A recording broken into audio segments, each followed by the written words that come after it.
আসসালামু আলাইকুম এভরিওয়ান, সবাই কেমন আছেন? আলহামদুলিল্লাহ আমি ভালো আছি।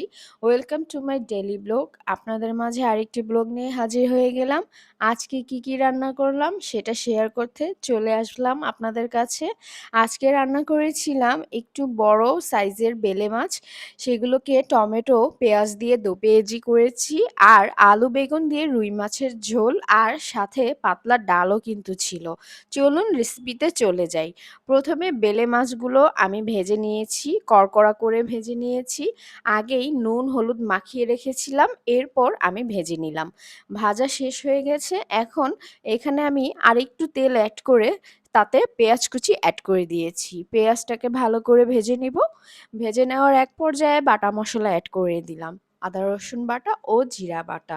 এরপর আমি স্বাদ মতো একটু লবণ দিয়েছি। এখন সামান্য একটু পানি অ্যাড করছি। তারপর আমি একে একে শুকনো উপকরণগুলো অ্যাড করছি।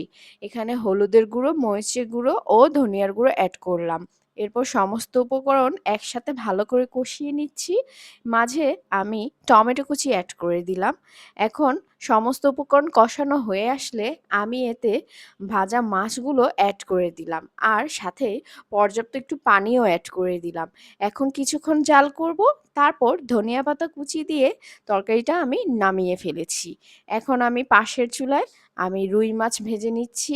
রুই মাছটাকেও আমি বরাবরই নুন হলুদ দিয়ে মাখিয়ে রেখেছি কিছুক্ষণ, তারপর ভেজে নিলাম। একদম কড়কড়ে করে ভেজে নিয়েছি। রুই মাছগুলো সাইজে বড় ছিল এবং পিসগুলো কিন্তু মোটা ছিল। একটু সময় নিয়ে ভেজে নিয়েছি, খেতে ভালো লাগবে। তারপর আমি অন্য কড়াইতে তেল গরম দিয়ে তাতে পেঁয়াজ কুচি অ্যাড করেছি। এখানে আমি আলু বেগুনের তরকারিটা বসিয়ে দিচ্ছি। পেঁয়াজটা লাল হয়ে আসলে জিরা বাটা, আদা রসুন বাটা অ্যাড করলাম। এরপর স্বাদ মতো একটু লবণ দিলাম। সাথে শুকনো উপকরণগুলো কিন্তু অ্যাড করেছি, হলুদের গুঁড়ো, মরিচের গুঁড়ো আর ধনিয়ার গুঁড়ো। সমস্ত উপকরণ দিয়ে আমি সামান্য একটু পানি দিয়ে ভালো করে কষিয়ে নিচ্ছি। আমাদের এখানে কারেন্টটা চলে গিয়েছিল, আর আশেপাশে একদম মেঘলা হয়ে এসেছিল, বৃষ্টি আসবে তাই, যার কারণে একটু অন্ধকার দেখাচ্ছে। আর ওই মুহূর্তে আমি কোনো টর্চ লাইটও খুঁজে পাচ্ছিলাম না, তাই দুঃখিত একটু অন্ধকার দেখানোর জন্য। তো আমি রেসিপিতে চলে যাই। এরপর আমি আলু বেগুনগুলো কিন্তু অ্যাড করেছি, দেখেছেন আপনারা। সেটাকে আমি ভালো করে কষিয়ে নিয়েছি একটু সময় নিয়ে।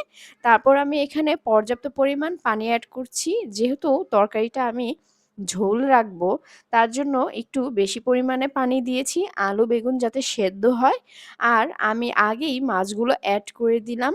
মাছগুলো অ্যাড করে আমি একটু জাল করে নিয়েছি। আমার আলু বেগুন সেদ্ধ হয়ে এসেছে এবং আমার তরকারি হয়ে এসেছে। আমি বিলেতি ধনিয়া পাতা দিয়ে তরকারিটাকে কিন্তু নামিয়ে ফেলেছি। এই ছিল আমার আজকের রেসিপি।